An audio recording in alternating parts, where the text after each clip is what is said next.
बिस्मिल्लाहिर्रहमानिर्रहीम। किसी साथी ने सवाल पूछा है, आया नहाने और गुस्ल करने से वज़ू भी हो जाता है या नहाने और गुस्ल करने के बाद फिर से वज़ू करना पड़ेगा? तो याद रखिए, नहाने और गुस्ल कर लेने के बाद वज़ू ख़ुद ब खुद हो जाता है, लिहाजा नहाने और गुस्ल करने के बाद फिर से वज़ू करने की ज़रूरत नहीं है। अगरचे आपने नहाने से पहले वज़ू किया हो और या न किया हो, इसलिए कि गुस्ल करने का जो सुन्नत तरीका है वो तो यही है कि सबसे पहले आप इस्तिंजा कर लें और उसके बाद पूरा वज़ू कर लें। पूरा वज़ू कर लेने के बाद फिर अपने ऊपर पानी बहाएं।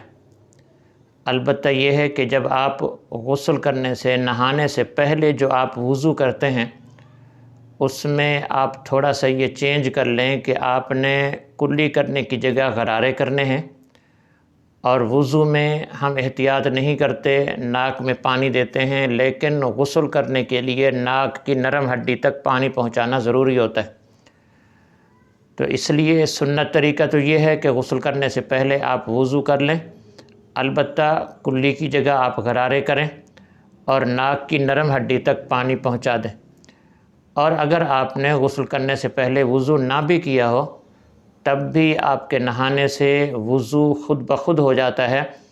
नहा लेने और गुस्ल कर लेने के बाद फिर से वज़ू करने की बिल्कुल ज़रूरत नहीं है, बल्कि उलमा ने लिखा है कि गुस्ल कर लेने के बाद फिर से वज़ू करना ये मकरूह है, ये नापसंदीदा अमल है। जब तक कि नहाने और गुस्ल कर लेने के बाद जो आपका वज़ू नहाने के साथ हुआ था, जब तक आप उसके साथ कोई ऐसी इबादत न कर लें जिसके लिए वज़ू शर्त होता है। मिसाल के तौर पर नमाज के लिए वज़ू शर्त है। कुरान पाक को अगर आप देख कर पढ़ रहे हैं, कुरान पाक को हाथ लगा रहे हैं, तो उसके लिए भी वज़ू का होना शर्त है। तो जो आपके नहाने के साथ ख़ुद ब खुद वज़ू आपका हो चुका था, इसके बाद फिर से वज़ू करना ये मकरूह है। हाँ, अलबत्ता इस वज़ू के साथ अगर आप थोड़ी सी भी 2-4 रकात नमाज नफिल पढ़ लेते हैं, या एक नमाज पढ़ लेते हैं, या आप सजदा तिलावत कर लेते हैं, या आप कुरान पाक को हाथ लगा देते हैं, तो ये वो चीज़ें हैं जिनके लिए वज़ू करना शर्त है।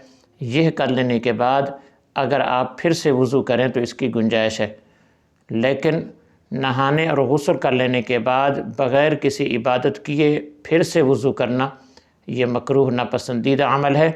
लिहाजा इस सवाल का मुख्तसर सा जवाब ये है कि नहाने और गुस्ल कर लेने के बाद वज़ू ख़ुद ब खुद हो जाता है, फिर से वज़ू करने की ज़रूरत नहीं है, बल्कि नहाने के बाद फिर से वज़ू करना ये मकरूह अमल है जब तक ये वज़ू टूट ना जाए या इस वज़ू के साथ कोई ऐसी इबादत न कर ली जाए जिसके लिए वज़ू करना शर्त है। अल्लाह पाक अमल की तौफ़ीक नसीब फ़रमाए। जज़ाकुमुल्लाहु खैरा।